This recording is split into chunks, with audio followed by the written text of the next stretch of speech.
Hi, Camelia. How's Cedric? Hey, Jonathan. Hello, Jonathan. Yeah. How are you?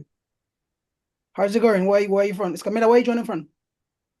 Well, I am here in Paris enjoying the lovely sun. But thank you very much for asking. And you? Nice. I'm in Kigali, Rwanda. Small place in East Africa. Very vibrant city. We have heard about Kigali so many times, no? Oh, nice. All right. So, okay, Hi. you guys in now. Fine. So, what we do usually, Camelia, first time joining us, we ask our community to let us know where they're joining us from in the comment. So, there's a Okay. chat box there. Just tell where you're joining us from as a word of engagement for our community and setting the stage for today's webinar. Okay.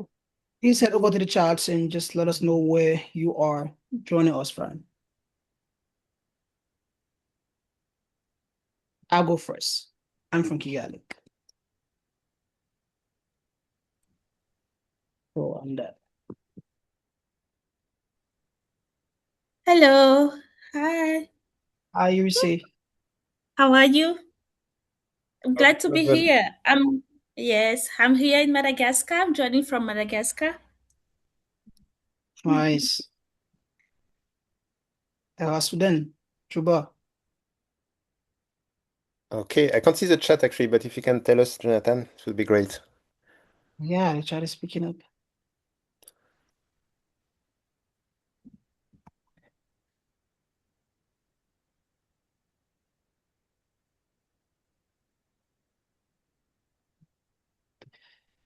All right, now we have people in the house. They're still joining. So we will jump straight into today's webinar series. So a quick house rule, if you have a question, please head over to the Q&A icon on the Zoom and read your question. The main reason is because when you put your question in the chat box, the chat room, it get mixed up with different comments and we don't get to cover all of the questions or concern that you may have. So head over to the Q&A and share your question. Before we get started, we have a quick survey to understand where exactly you are in your carbon project. So I'm going to share the live survey and you can just participate. Let us know where you are in your project. So the question say, where are you in your climate project joining today? Good. So we have designing the project, exploring ideas, looking for funders, already operating. So usually we have a balanced mix. We'll see how it goes today. Yeah.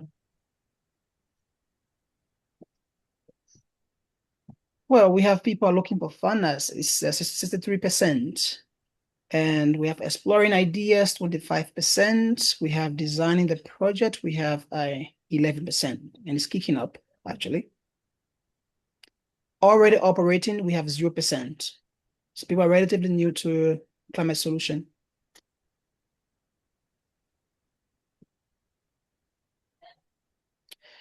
All right, so we'll keep the survey on and we're Yeah, going into the session. So I'll turn this over to you, do a short introduction, and then turn this over to Camilla, and then Eureka, and we jump straight into day one of the webinar series. Over to you, Cedric.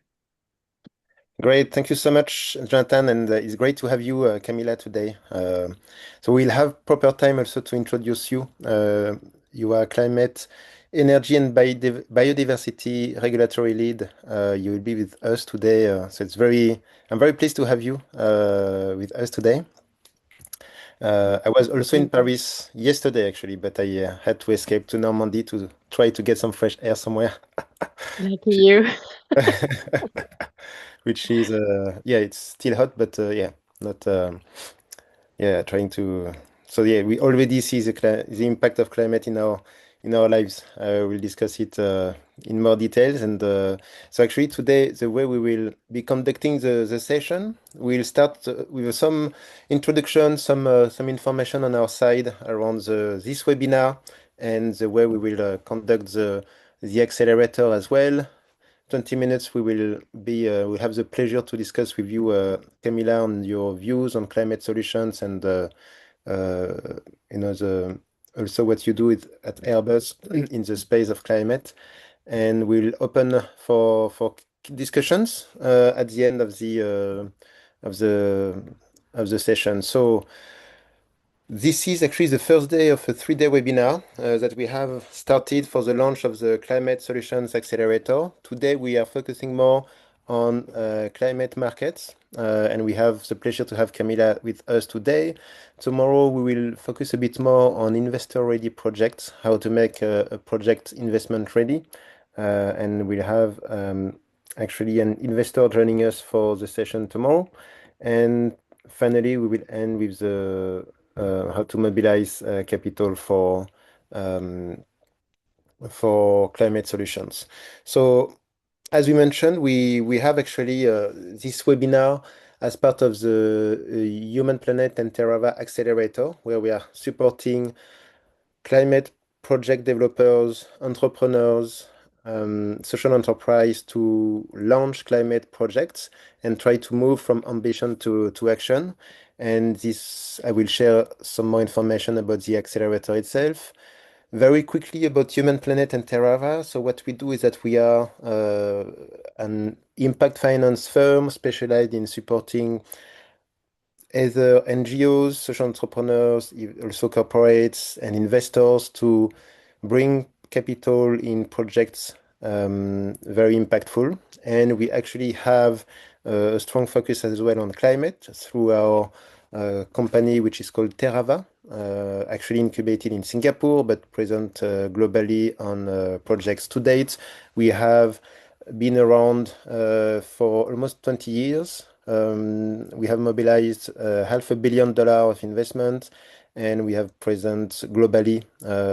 I think in terms of number of projects, we have done more than 50 financial products. So it's really what we do, bringing private capital where it's needed in the real economy and in high impact projects. Specifically on Terava, which is a subsidiary focused on climate development, we support what we call carbon projects to launch and to actually register. We have developed a framework where we mix project development and project design, in addition to digital monitoring to increase the integrity of the project and register the project and issue the credits and find investors so that we can monetize. Carbon markets are quite complex. So the idea for us is really to support developers to be on the side of the project owners and the communities working on the project. So we actually prioritize community-based projects. And we have developed a technology based on AI and also blockchain to ensure the monitoring is done at a low cost and is quite accurate.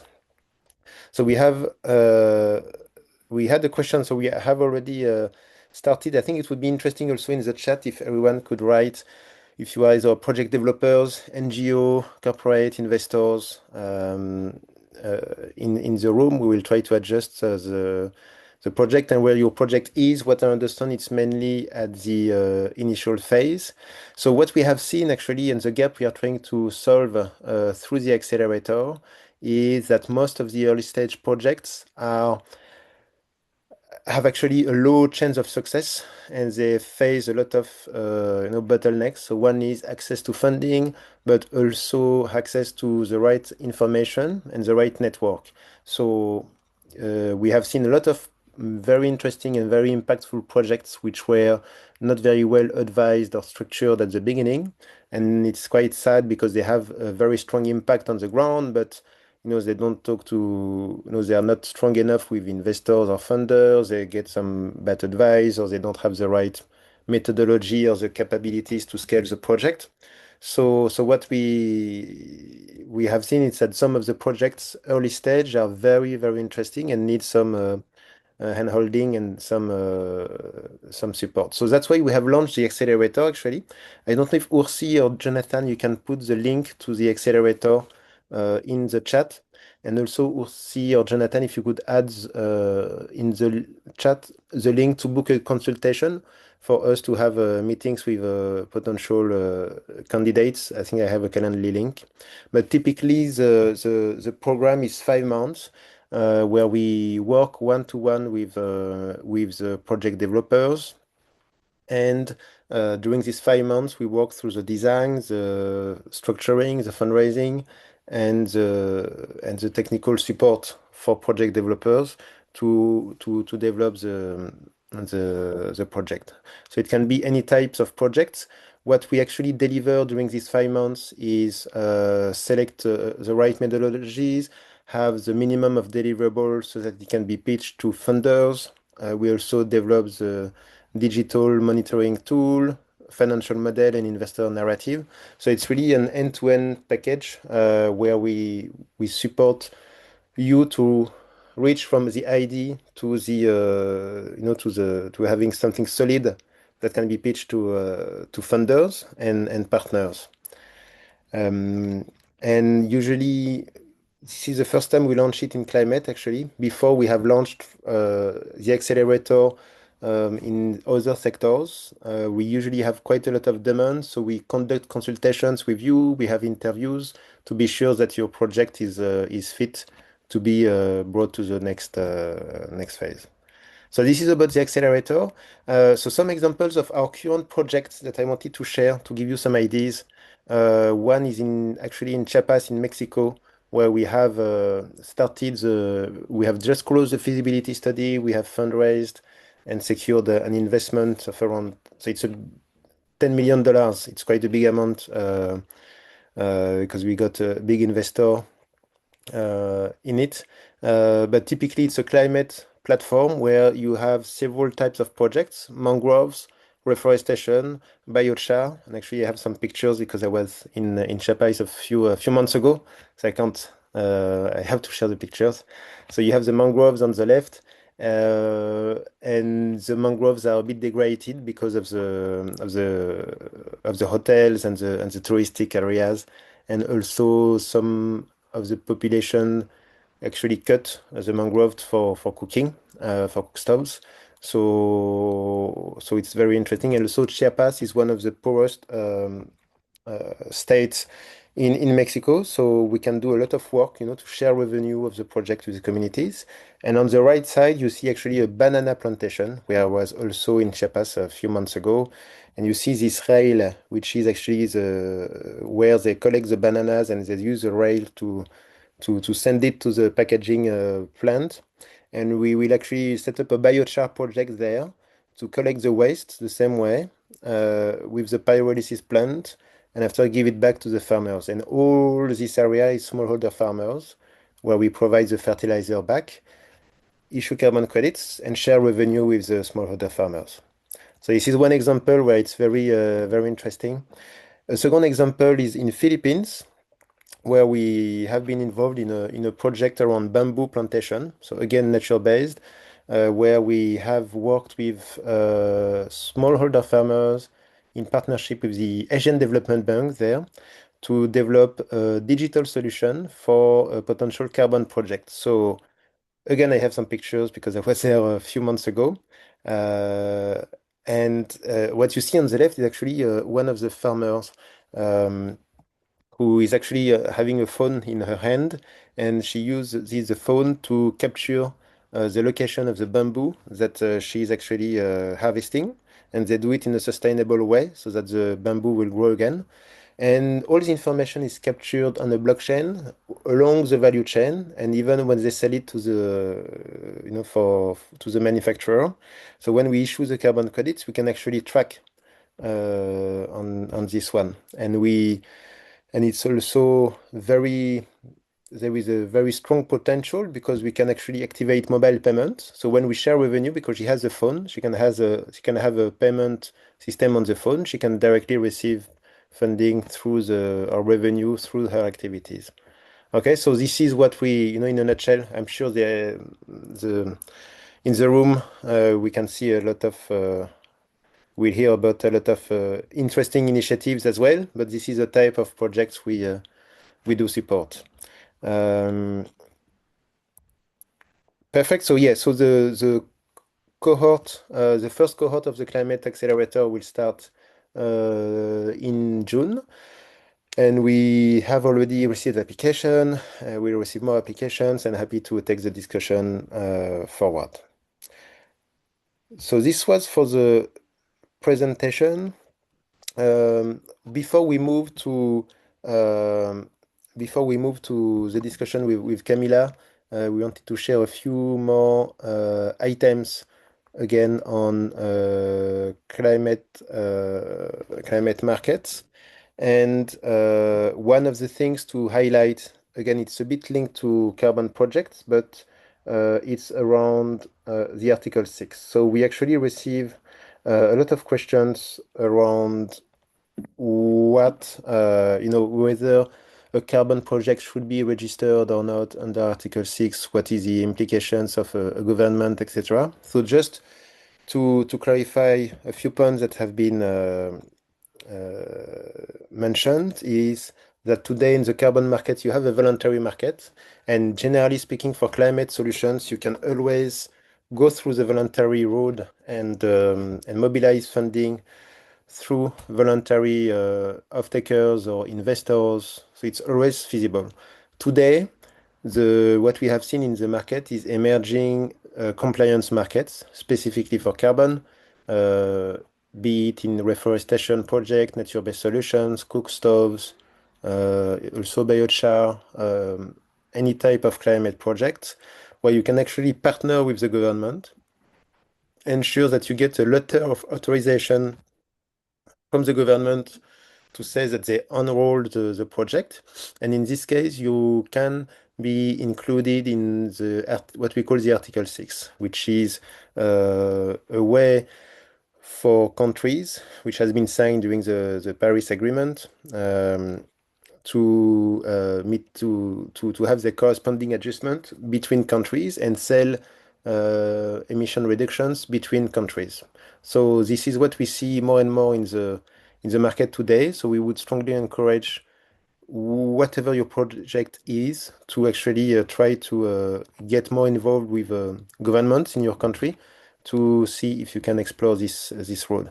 Generally speaking, what we see in climate, and we'll discuss it also after, is that there is more and more regulation, specifically coming from, I would say, the West or from Europe, with a lot of standards. So there is CBAM, which is around the adjustment mechanism around Europe, on the borders, SBTi, which has been quite around for quite some time, which is pushing organizations to reduce emissions in Scope 1 and Scope 2.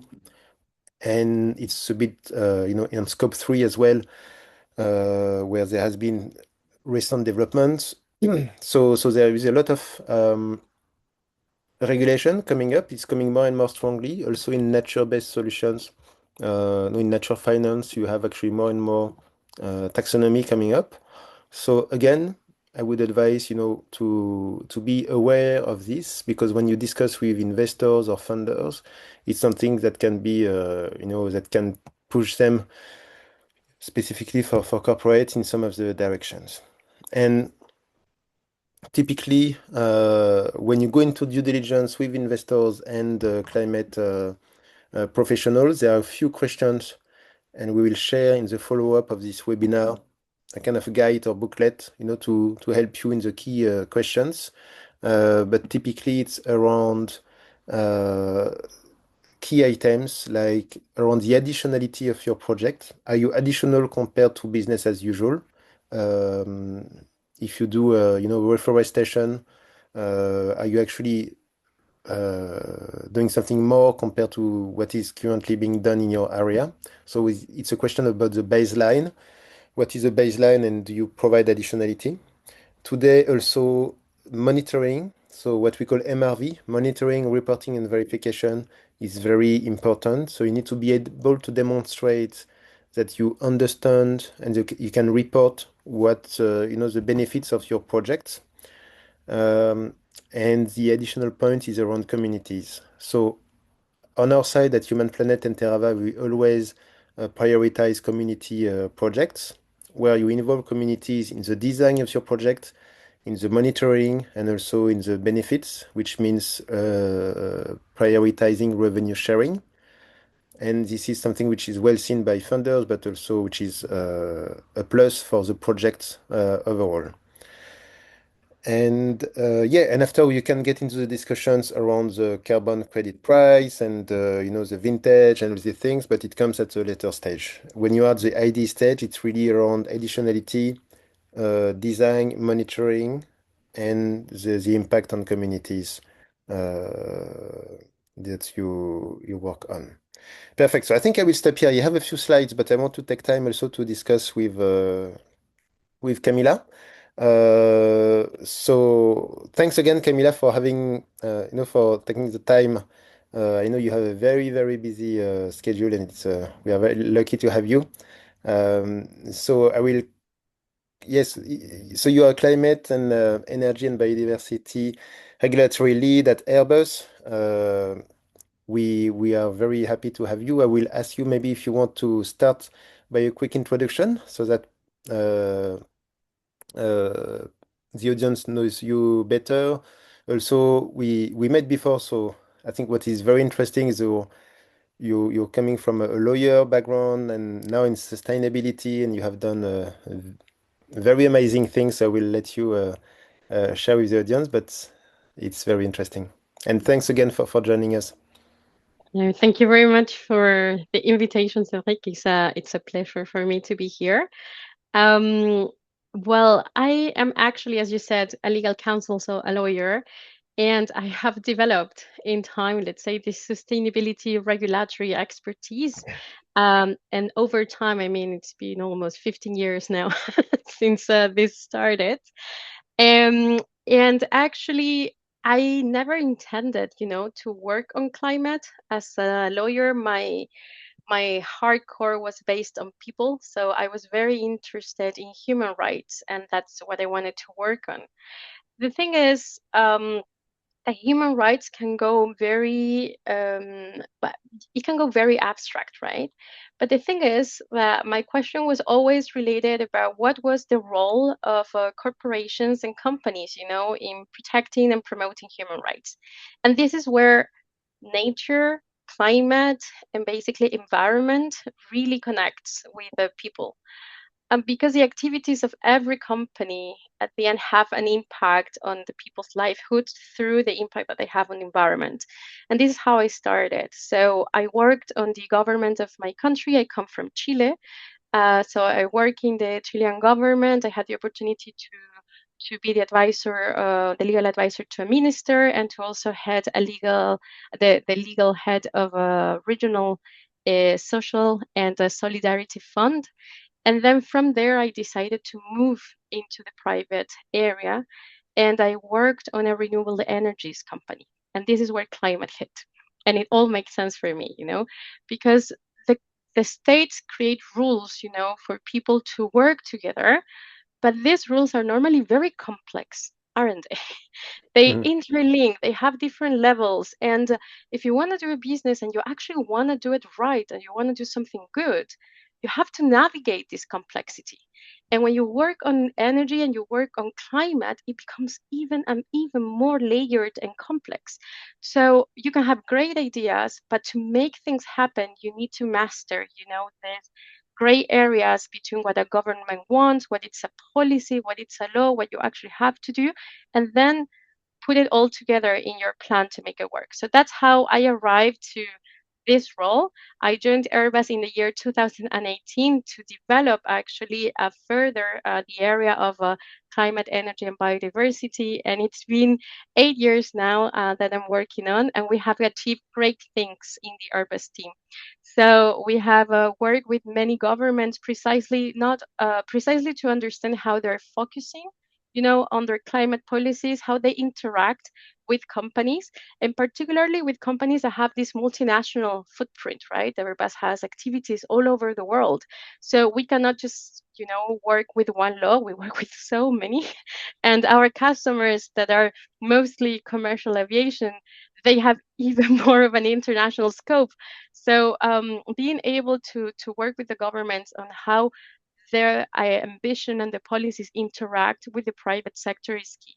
And this is how we see ourselves at Airbus, as a pioneer as well in the sustainability field for aviation, because we're trying really to move towards including sustainable development within our normal activities and support others in this road. Because may I add, it's not easy from the corporate world. Yeah, exactly. It's not easy from the corporate world, and especially I think with an organization like Airbus, which is so huge, with a value chain which is very complex. So it was my next question actually, because you explain, so well. It seems simple actually, but it's very complex, specifically from the point of view of um, of Airbus. So if you could share a bit with us, for you as being the climate, energy, and biodiversity regulatory lead at Airbus, what your day-to-day activities look like. How do you actually manage the complexity of all the stakeholders that you have between you, around you, and. Yeah, so I work in this team that it's called the Regulatory Intelligence and Trends team in the Sustainability Organization. So I left legal and I'm actually in the sustainability team now.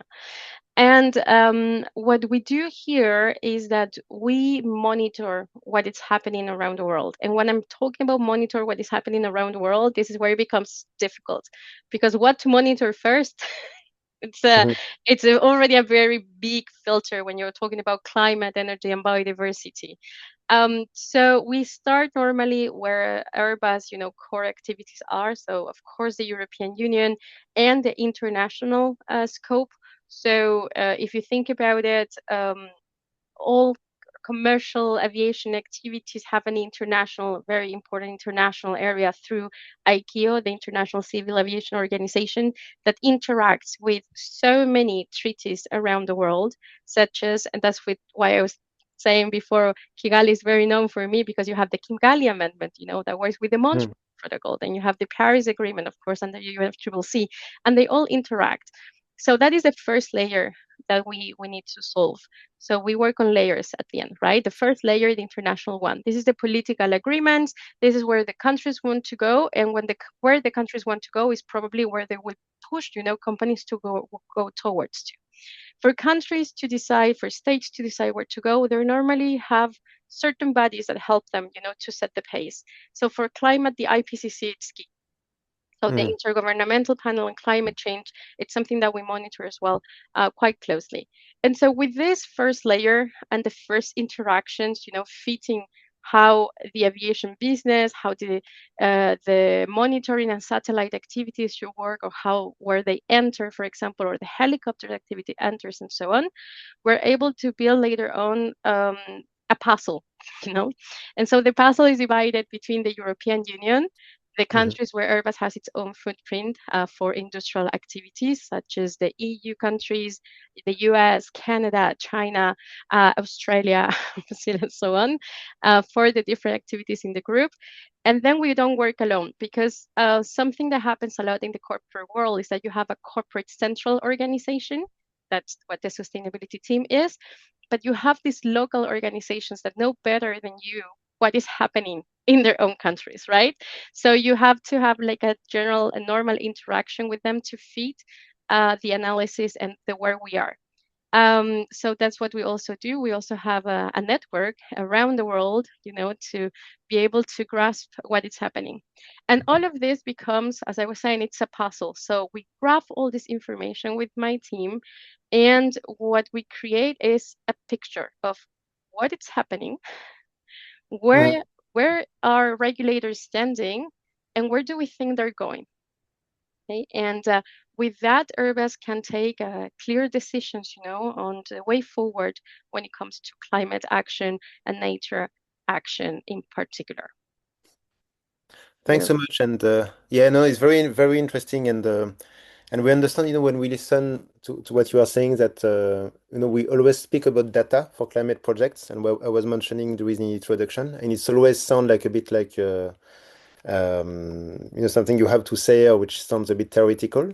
But when we hear you, we understand that without access to data, either at the project level or at the regulatory level, it's actually impossible to, and it's probably one of the challenge that you also faced to be able to collect data, but also data that you can compare between several types of jurisdictions of all these things. Indeed. It's yeah. Yeah, that it's a huge challenge indeed, like this is part of what we do in in our team.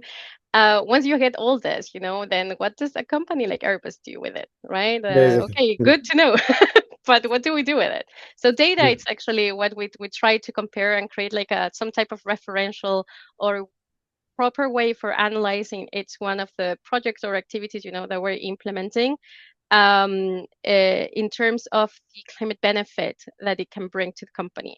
So this is mostly what we try to create, like this comparative table that you were Yeah. talking about. Yeah, exactly. And if you want to take a bit a step back on the climate action itself, what's your, I mean, from either yourself or within Airbus,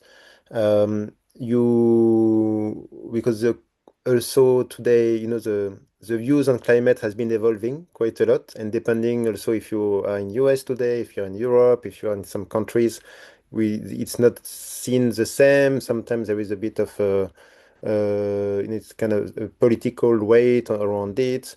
But from a corporate viewpoint, also it has been evolving quite a lot, and sometimes we feel like climate action is becoming part of the business case, actually, either as a risk or also as an opportunity or as part of the business and also a supply chain question. So if you could share maybe on your side, Yeah. um, so do you see it as a risk, as an opportunity, or what's your view? Okay. Well, Good question. Huh? Sorry for. it's no, it's a Yeah. it's a really important one, especially Mm, for the people in the audience, because environmental matters most of the time are considered by companies as a threat, a type of risk. That's how they normally address, the subjects. It's kind of a constraint, let's say.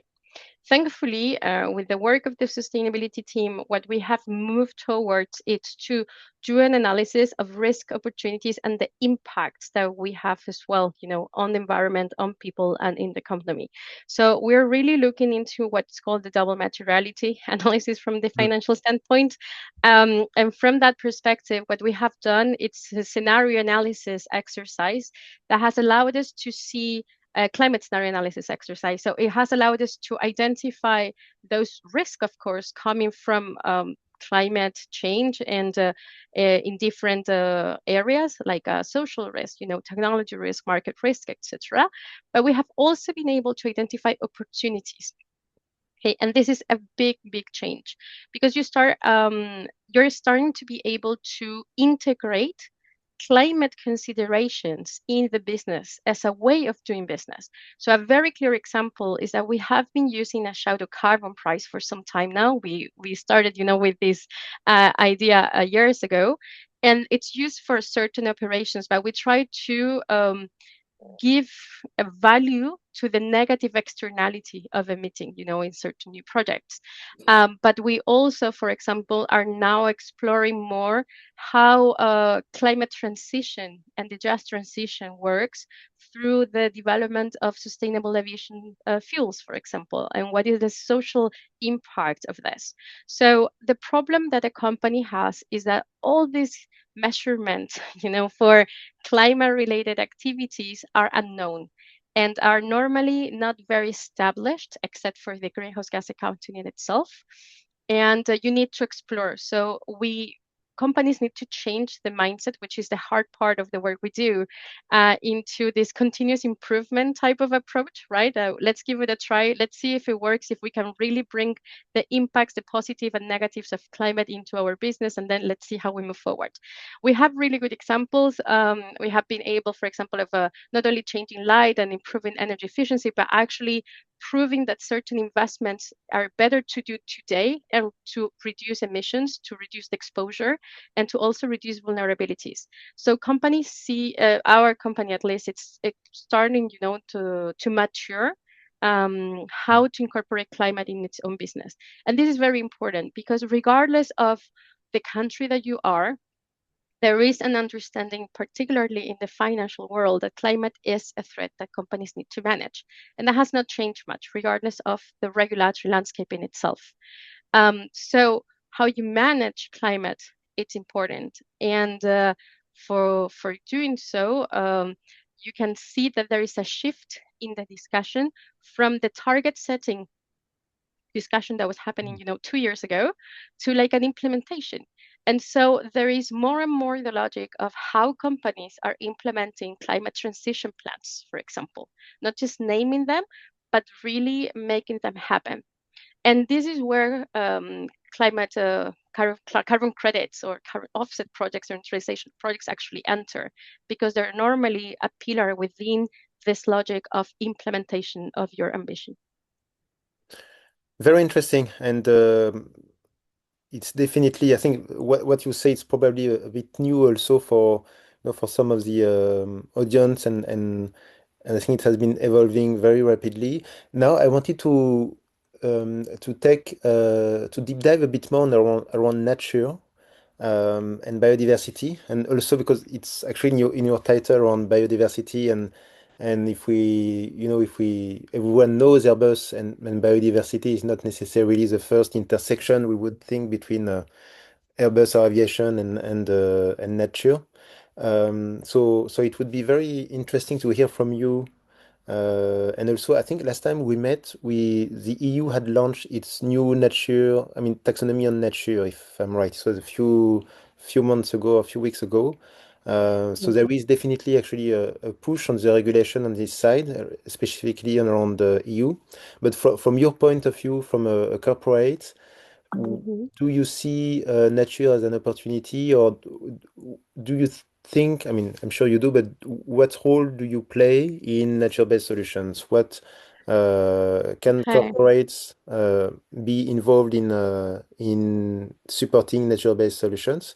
And you're in aviation, but I'm also thinking on today there is AI, and for instance, a lot of data centers being built on AI, and we are actually also checking this side also on at Human Planet, but specifically on Airbus, Yeah. where is the intersection, and what role can you play on nature? So this is such a great question because the idea of having climate and biodiversity together is because they're like two sides of the same coin. Okay, that's how we see it. Climate is a driver of biodiversity loss, and biodiversity is a driver of climate change. So both of them complement each other quite importantly. So at Airbus, what we're trying to do, because the regulatory framework is in the making, okay? There are like, indeed, there are Sorry. certain Yeah. regulations, that are taking place, as you said, the CSRD includes a standard on biodiversity.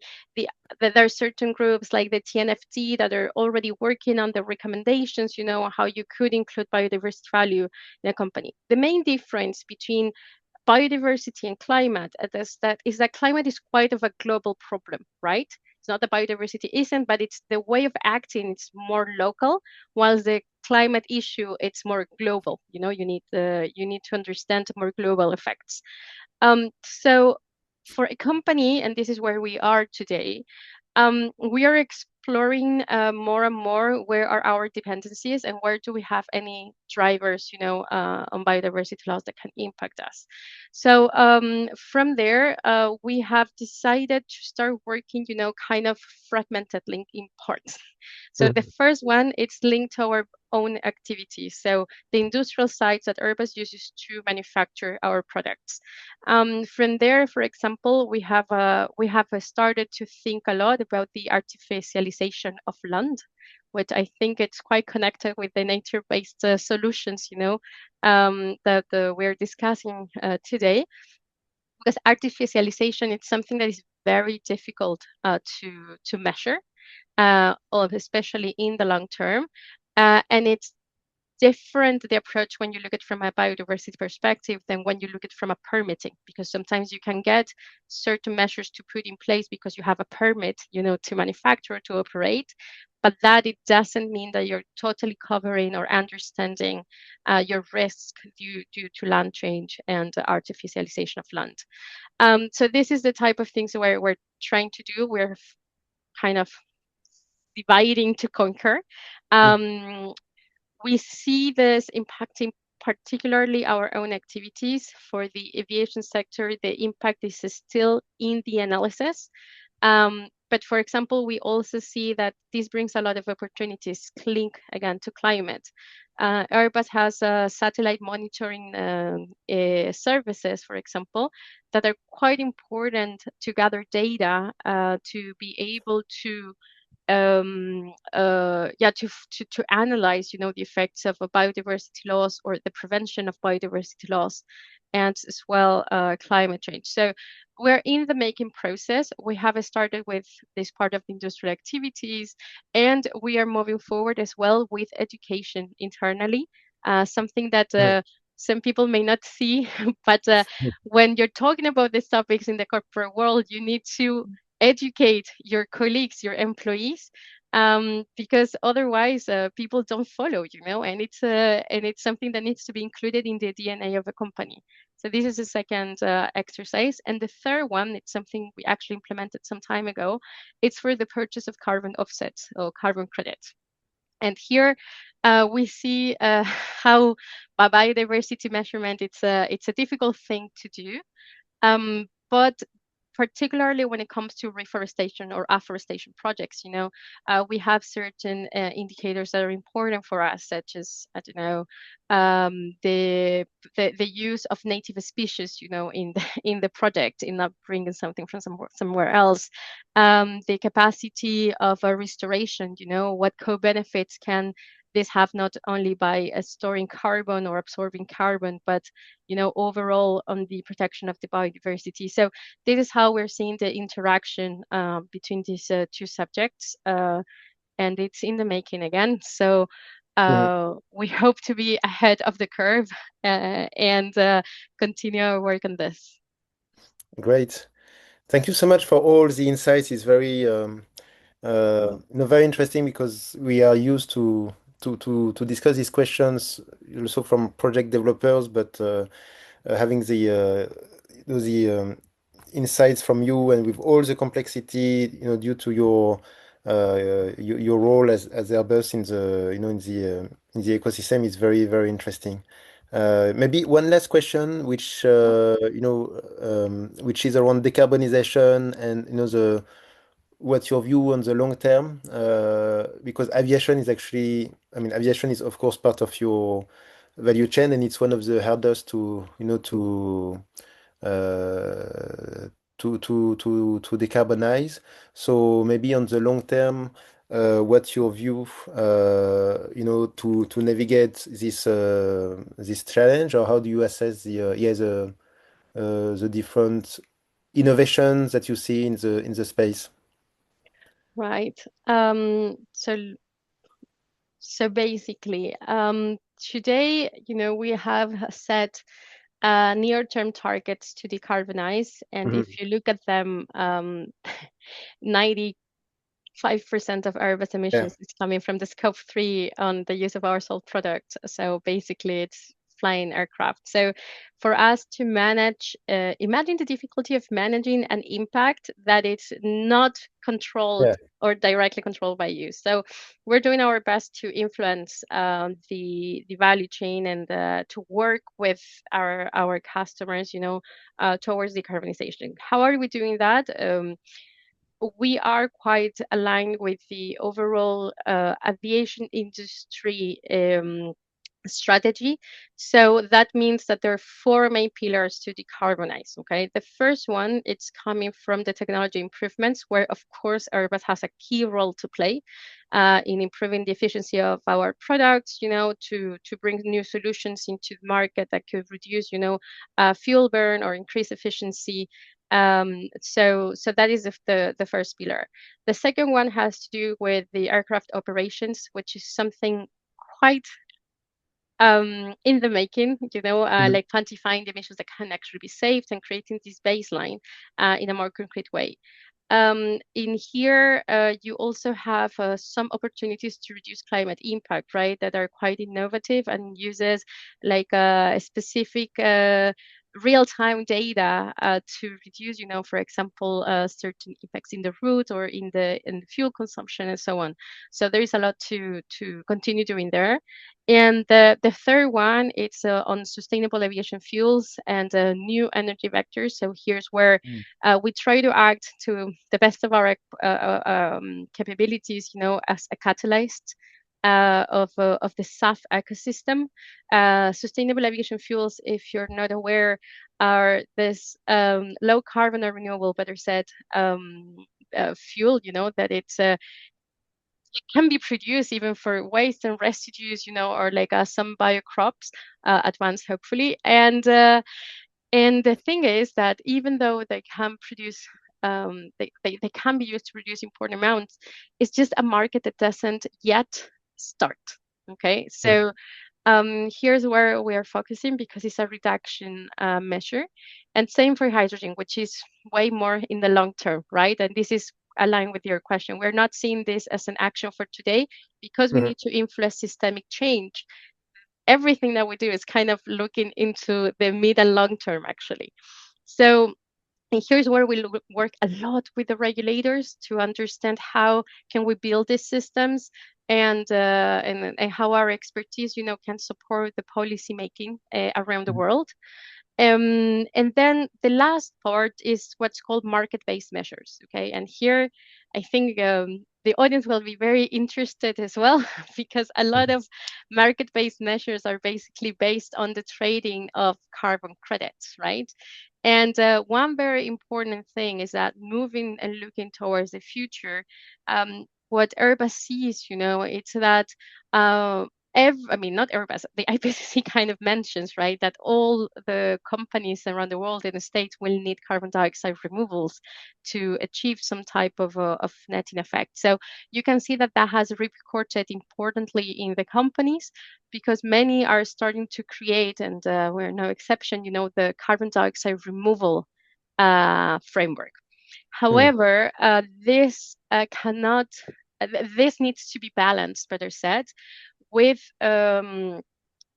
those solutions that are not looking to net emissions in 2050, right? That are trying to bring a climate positive impact, let's say, closer to today. So here's where the tricky part enters, because at the end, a company that wants to work on this area needs to build kind of an approach where you start substituting less permanent solutions or less durable solutions with more durable solutions, like removals in the long term versus carbon compensation projects existing today. And that is just for like the corporate strategy. But when you enter the compliance markets, right, this is where it becomes a bit more tricky. Because if you look into ICAO CORSIA, which is a place where Airbus it's looking at, in quite detail and supports a lot because it's a global measure for the international aviation sector. What we can see is that today, and you mentioned the Article 6, there is not enough available carbon credits to comply with these obligations because they're not letters of authorization signed by the project developers. So there is like this big market that it's opening, and there is a lack, of credits. So here's where we see there is like this kind of perspective into what needs to be done towards the future, reducing the emissions, using more SAF, supporting the system transitioning into this. And what needs to be done as well quite fast, which is, for example, this support into these CORSIA compliance measures and the Article 6.2 on the letters of authorization later on. I hope that answers the question. Okay, good. Thank you so much. No, it's very, very interesting, and no, thank you so much for having shared all these insights and your views on climate. And I see Jonathan has popped Yes. up. That means we have time. We have continue for 2 hours, but Yeah, we have 8 minutes to go, and a couple okay. of questions. I'm not sure whether we can even answer all of them. We might push some of them to the two of the webinar series. But first, I need consent from Camilla. Camilla, are you okay to take as many questions as possible? Yeah, let's go. It's a challenge, or Challenge All right. accepted. Okay, good. So what we usually do, Camilla, we send out email to our community, and then we allow them to send pre-questions before the event. So Okay. I'm going to read out the pre-question that was asked. The first one say, from a corporate buyer's perspective, what does a high integrity carbon project look like in 2026? What are the deal breakers that take a project off your list immediately? That's the first question. I think this one is for you, Camilla, and Cedric, you can also contribute to that. Okay, so in our experience, the criteria that to use, it's coming from two sides, okay? So you have the criteria of IKEA Corsia, okay, that includes environmental aspects such as, of course, a permanence and durability criteria. How do you link, and this is what Cedric was mentioning in the beginning, how do you manage, the risk of reversal? How do you project reduce the risk of double counting? And the other thing that we focus on immediately is the type of standard use, okay, the methodology and the program use really to verify the emissions. So those are like the entry points, okay? If a project cannot show that it can prevent double counting, and it cannot show the strong monitoring, reporting, and verification through the use of a program, that it's well known for its integrity into this, and cannot show the permanence or how the risk of reversal can be moved. Normally, it won't go into the selection and the second phase, of the of any procurement program. And then from there, which is kind of the baseline, you start looking into the additional benefits that the project can bring. Okay, so you would definitely look into where the project is located, how are they working with the existing communities, are there any visits, from the standards into the site or from any other third party that can ensure the project is going to be working properly, for the next years, and normally, hopefully, 20 years at least. And and then, the structure of finance as usual, everything that has to do with the due diligence of companies, of course, plays a role. And as well as the vintage of the credits, that it's also something that starts to be more and more important, because standards and the regulations are normally asking companies to purchase credits from not very, far ago in time, so like the closest to the emission produced. So that would be another criteria. There you go. That's the basics. Thank you so much, Camilla. So this question is from Patil. I hope that answers your questions. We have roughly 4 minutes to go, and a couple of questions that keep coming in. So let's take a question from the chat. Just in case you're on live right now, please head over to the Q&A and share your question with Camilla and Cedric. We'll be happy to answer all of them. Please do not put your question in the chat box. Sometimes it get mixed up. We leave them out. Head over to the Q&A. This one say, in procurement or purchase of credits by corporate entities entirely reliant on the sustainability framework that are following, or it is also sector dependent, as in the carbon market is attuned regardless of the project. So why is demand for various project credits differed by project type in the carbon market? Cedric, I think this is for you. Yeah, I can take this one if you want. So it's a long question. Yeah, it's a very long one. I'll try to give a short answer. I think the question is around why some projects are different from the others in terms of pricing, and actually the so we need to understand that like carbon credit, it's not like a stock market, for instance. Like you don't have like one share equal to the other share. In our case, each project is unique. So it's not a commodity typically. You won't trade like you trade gold and carbon credit. It's totally different.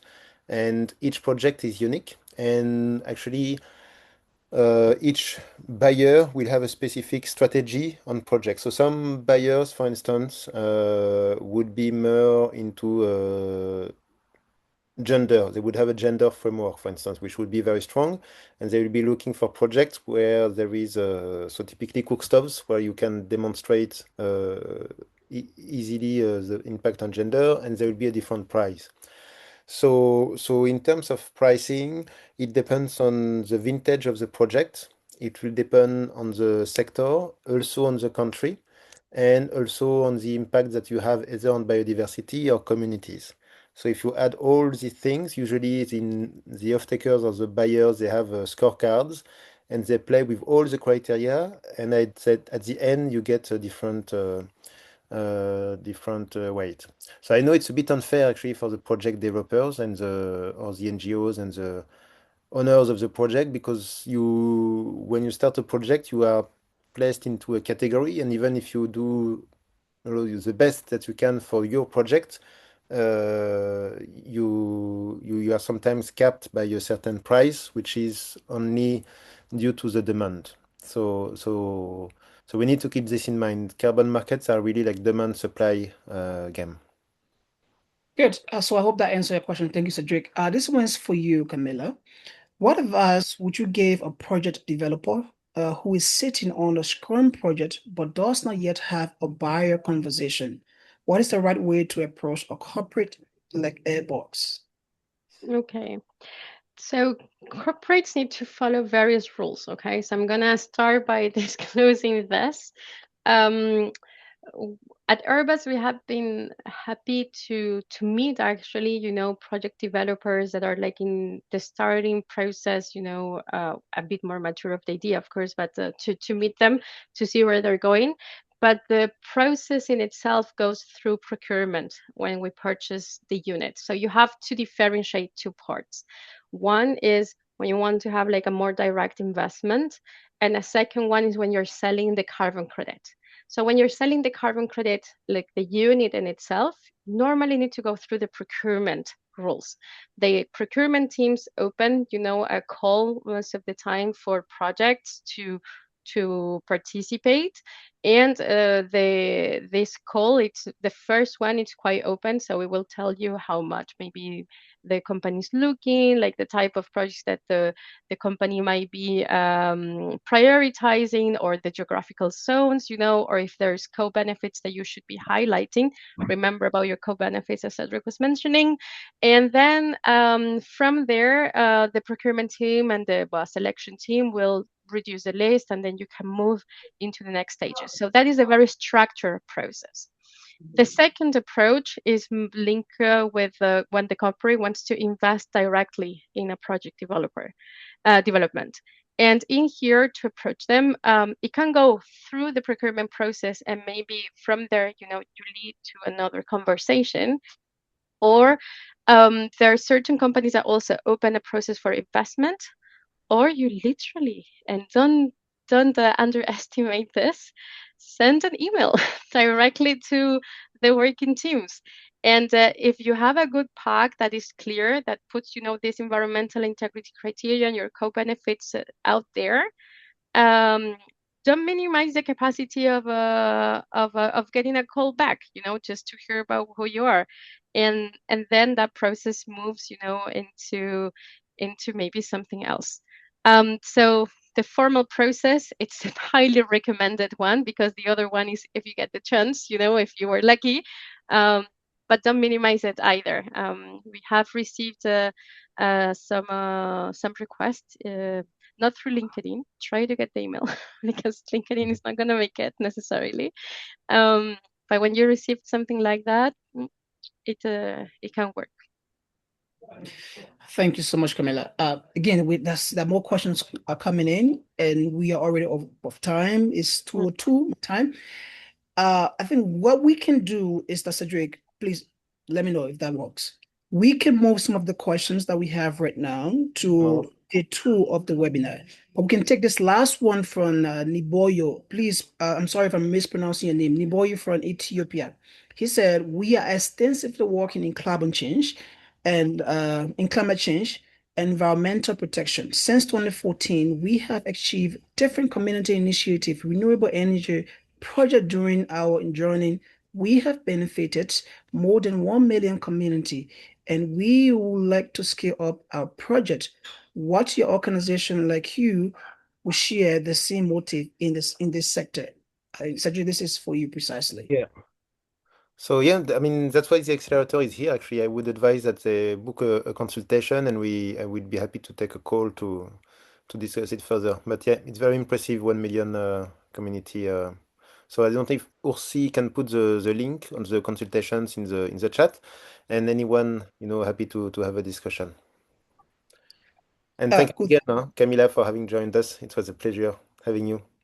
It was really nice to be here. Thank you so much for the invitation. And I'm sorry, I'm going to take 30 seconds because something came up to my mind that you should completely take into account in your work. Please think when you're working with the corporates how they can prevent greenwashing. Okay, that it's a huge word. Greenwashing means that they're purchasing, for example, a credit that may not exist, or like it can get into trouble the project that they're financing and so on. So corporates are really looking to prevent that risk. Just the last word I wanted to share with you, and thank you so much for the invitation. This was great. Thank you so much, Camila. Thank you so much, Cedric, Yurisa, and to our community. Thank you for sticking around. Tomorrow is day 2. That means it's going to be what more? A lot of questions. We're going to push today's question into day 2. So please feel free to join us tomorrow at the same time. And if you have anyone within your community or your network who you think might be interested in this webinar series, please feel free to share the invite with them. And the good news is that when you register, today you can have access to the 3-day webinar for absolutely free of charge. So before we let go of you guys, Camila, any last word for the community, and Chris and Yurisa? I'm not Chris, by the way, Jonathan. My name is Cedric. I'm so sorry, Cedric. It's okay. Cedric and Yurisa. No, always having webinar with Cedric with Chris. Yes, Camila, you want to go first? Sorry, I had like a low bandwidth and it got frozen. Can you please repeat it? It was just the last word, if you want to share a last word. Oh, yeah. Thanks. Yeah, I want to really encourage you to continue on the development of these carbon and climate solutions. When you look at them from the sustainability perspective, it's always important for a corporate to be able to connect with them. So and to please showcase the actual benefits. Try to measure as much as you can and to explain as clear and concise as possible what you do.